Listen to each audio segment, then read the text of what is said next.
Le langage, le reste du temps. Matin, midi et soir, Lucas Clavel.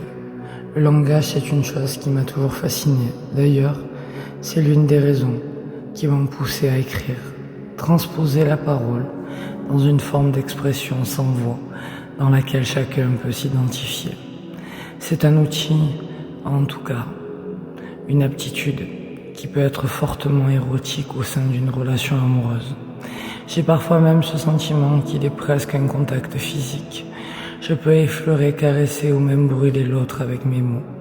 Je la touche. D'ailleurs, n'est-ce pas ce que l'on dit lorsqu'une phrase nous émeut? Elle m'a touché. J'aime cette vision du dialogue comme premier rapport, qui d'ailleurs reprend bon nombre de mécanismes de l'acte sexuel, le dominant, le dominé, les équilibrés et même la question du rythme. Il en faut dire juste assez au bon moment. En réalité, tout cela me semble être une histoire de dosage.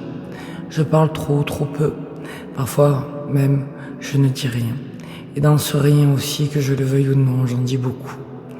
Et c'est souvent lorsque l'autre reste silencieux que je suis le plus enclin aux névroses amoureuses. C'est l'absence de langage cette fois-ci qui me tourmente. Je me demande ce qu'elle pense. Pire, je me demande ce qu'elle voudrait dire. Car en ne disant rien, elle dit tout. Il ne me reste alors que de multiples interprétations qui me rendent fou en face, desquelles je n'ai qu'une réponse, mon propre langage. Et c'est, je crois, l'erreur commune de l'amoureux.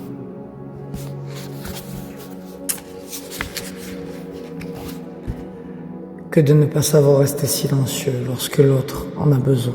C'est précisément à ce moment inopportun que je ne peux m'empêcher de l'écœurer avec mes mots. Mais parle-moi, dis-moi simplement quelque chose. Car je pense souvent à tort que dans le langage réside une forme de réponse qui pourrait me soulager. Si seulement je savais ce qu'elle pensait. Et quand mieux savoir ce qu'elle pense que lorsqu'elle me parle.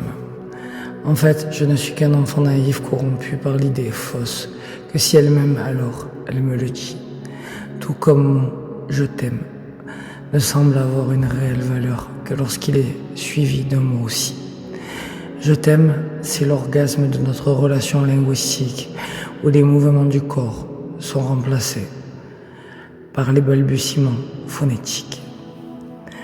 Le reste du temps, le manque. Je n'ai jamais pu expliquer ce qui me manquait chez l'autre. Il a bien son corps, ses pensées, l'envie de la toucher, de l'écouter, oui. Mais il réside au-delà de tout. Ça a une sensation qui persiste, une sensation que je cherche à identifier. Ce manque n'a aucun égal, qui est unique. En fait, il est tout simplement incomparable. Voilà ce que tu es, incomparable. En manque de nicotine, je fume et le manque s'en va. Il s'apaise puis revient. Mais le manque amoureux ne s'use, il ne s'éteint malgré la présence ou les paroles de l'autre. Elle me manque toujours constamment, même et si surtout lorsqu'elle est là dans l'instant. Je ne parviens pas à la consommer car il paraît que c'est la manière de jouir d'une chose, la consommer et me laisser consumer. Mais c'est comme si j'étais soumis à une faim constante que je ne peux pas contrôler, que je ne peux pas satisfaire. Je suis incapable de me mâcher alors qu'elle est posée sur ma langue et je salive de toutes mes forces, mais je ne fais que la goûter. On dit de l'amoureux qu'il perd l'appétit, mais je pense que c'est la capacité qui s'enfuit. Je crois que c'est dû à l'impossibilité de saisir l'autre. Ce qui me manque de toi, ce n'est pas ce que tu m'offres, mais plutôt ce que tu me caches.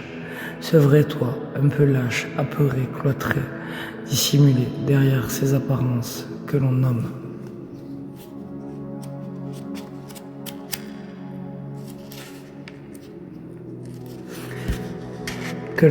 Après l'amour. Aujourd'hui, une femme que je fréquente a dit à propos de notre relation physique qui venait de se dérouler. C'était bien. Sur le moment sorti de sa bouche, juste après un soupir de plaisir, la remarque m'apparaît tel un compliment. Une belle et douce nourriture délectable de mon égocentrisme indomptable. Puis les joies du corps s'éteignent. Ces quelques mots se mettent rapidement à trottiner dans mon esprit.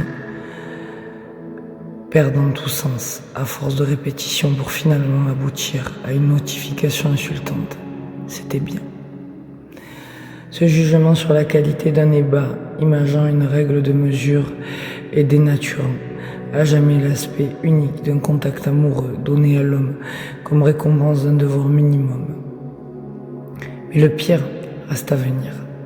Je ne sais que répondre quand soudain vient s'abattre une nouvelle remarque. Et toi, tu as aimé?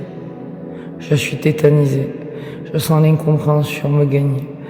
Comment estimer mathématiquement, telle une simple donnée, la satisfaction de ce qu'il y a de plus intime, de plus sacré? Je sens chez l'autre un besoin de reconnaissance. La panique s'installe dans ses yeux, même le silence semble se taire quand j'écorche un bruit sec, sonnant comme un oui. Le voici l'acquiescement misérable d'une obstination contemporaine à l'étude de tout ce qui la touche. Triste romantisme.